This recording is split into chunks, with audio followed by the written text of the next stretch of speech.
Hi hello, ನಮ್ಮ Lata salt and sweet ಕಿಚನ್ಗೆ ಸ್ವಾಗತ ಸುಸ್ವಾಗತ. ಎಲ್ರಿಗೂ ನಮಸ್ಕಾರ. ನಾವಿವತ್ತು ಸೊಪ್ಪಿನ ಪಲ್ಯ ಮಾಡೋದು ಹೇಗೆ ಅಂತ ನೋಡೋಣ. ಮೊದಲಿಗೆ ನಾವಿಲ್ಲಿ ಒಂದು ಪಾತ್ರೆ ಬಿಸಿ ಆದಮೇಲೆ ಅದಕ್ಕೆ 1-2 ಸ್ಪೂನ್ ಅಷ್ಟು ಎಣ್ಣೆನ ಹಾಕ್ತಾ ಇದ್ದೀನಿ.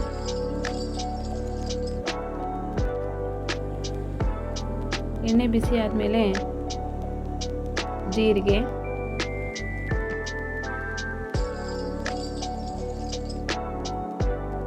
ಸಾಸಿವೆ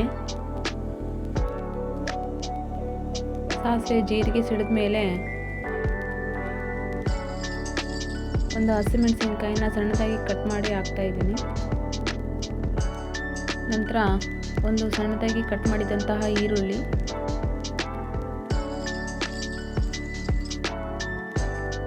ಇದನ್ನೆಲ್ಲ ಒಂದ್ಸಲ ಒಗ್ಗರಣೆಯಲ್ಲಿ ಚೆನ್ನಾಗಿ ಮಿಕ್ಸ್ ಮಾಡ್ಕೊಳ್ಳಿ.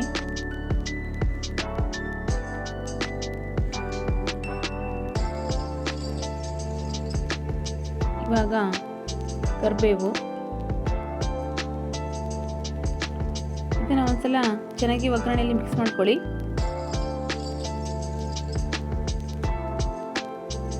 ಈ ಒಗ್ಗರಣೆ ಬೆಂದಿದೆ. ಇವಾಗ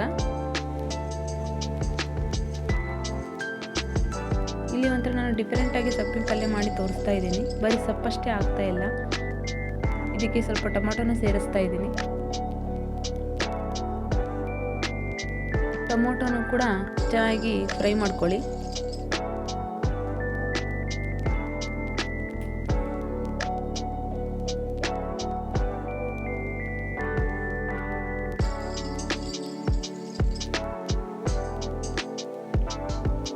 ನಾವಿವಾಗ ಈ ಒಗ್ಗರಣೆಗೆ ಮೊಳಕೆ ಹುರುಳಿ ಕಾಳನ್ನ ಸೇರಿಸ್ತಾ ಇದ್ದೀನಿ.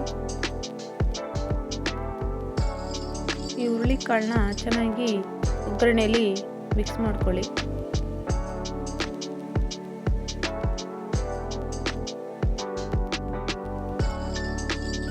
ಈ ಮೊಳಕೆ ಹುರುಳಿ ಕಾಳು ಚೆನ್ನಾಗಿ ಇವಾಗ ಫ್ರೈ ಆಗಿದೆ.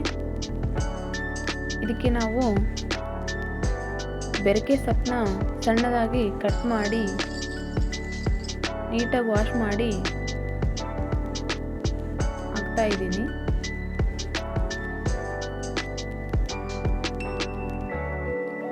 ಈ ಸೊಪ್ಪಿನ ಪಲ್ಯ ಚಪಾತಿ, ದೋಸೆ ಹಾಗೆ ಅನ್ನ ಸಾಂಬಾರ್ ಜೊತೆ ಸೈಡ್ ಡಿಶ್ ಆಗಿ ತುಂಬ ಚೆನ್ನಾಗಿರುತ್ತೆ.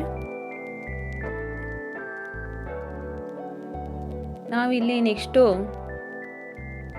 ರುಚಿಗೆ ತಕ್ಕಷ್ಟು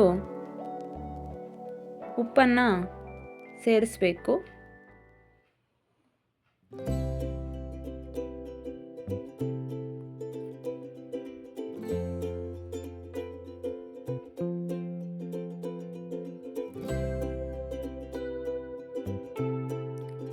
ಇವಾಗ ಈ ಸೊಪ್ಪನ್ನು ಒಗ್ಗರಣೆಯಲ್ಲಿ ಚೆನ್ನಾಗಿ ಮಿಕ್ಸ್ ಮಾಡ್ಕೊಳ್ಳಿ.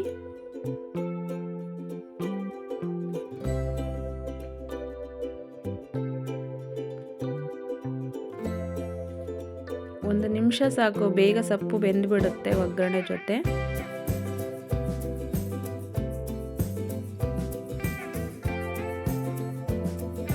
ನೋಡಿ, ಈ ಥರ ಸೊಪ್ಪನ್ನ ಒಗ್ಗರಣೆಯಲ್ಲಿ ಬಾಡಿಸ್ಕೋಬೇಕು. ಸೊಪ್ಪು ಆರೋಗ್ಯಕ್ಕೆ ತುಂಬ ಒಳ್ಳೆಯದು. ಸಾಂಬಾರು ಮಾಡಿ ತಿನ್ನೋದಕ್ಕಿಂತ ಈ ಥರ ಫ್ರೈ ಮಾಡಿ ಸೊಪ್ಪಿನ ಪಲ್ಯ ಮಾಡಿ ತಿನ್ನೋದ್ರಿಂದ ತುಂಬ ರುಚಿಯಾಗಿರುತ್ತೆ. ತುಂಬ ಈಸಿ ರೆಸಿಪಿ, ಕ್ವಿಕ್ಕಾಗಿ ಬೇಗ ಮಾಡುವಂತಹ ರೆಸಿಪಿ, ಹಾಗೆ ಟೇಸ್ಟಿಯಾದಂತಹ ರೆಸಿಪಿ.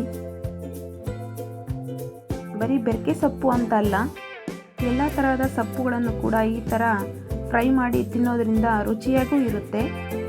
ಹಾಗೆ ದೇಹಕ್ಕೆ ಒಳ್ಳೆ ಪೌಷ್ಟಿಕಾಂಶಗಳು ಕೂಡ ದೊರೆಯುತ್ತದೆ. ನೀವು ಒಂದ್ಸಲ ಮನೆಯಲ್ಲಿ ಈ ಥರ ಸೊಪ್ಪಿನ ಪಲ್ಯ ಮಾಡೋದಕ್ಕೆ ಟ್ರೈ ಮಾಡಿ, ಟೇಸ್ಟ್ ಮಾಡಿ, ಹಾಗೆ ಕಮೆಂಟ್ ಮಾಡಿ. ನೋಡಿ, ಈ ಥರ ಫುಲ್ ಫ್ರೈ ಮಾಡ್ಕೋಬೇಕು. ಎಷ್ಟು ಚೆನ್ನಾಗಿ ಬಂದಿದೆ ಅಂತ ನೋಡಿ. ಇದೇ ಥರ ಹೆಚ್ಚಿನ ವಿಡಿಯೋಗಳಿಗೋಸ್ಕರ ನಮ್ಮ ಚಾನಲ್ನ ಸಬ್ಸ್ಕ್ರೈಬ್ ಮಾಡಿ, ಲೈಕ್ ಮಾಡಿ, ಶೇರ್ ಮಾಡಿ, ಕಮೆಂಟ್ ಮಾಡಿ. ಪ್ಲೀಸ್ ಸಬ್ಸ್ಕ್ರೈಬ್ ಮಾಡಿ. Thank you friends.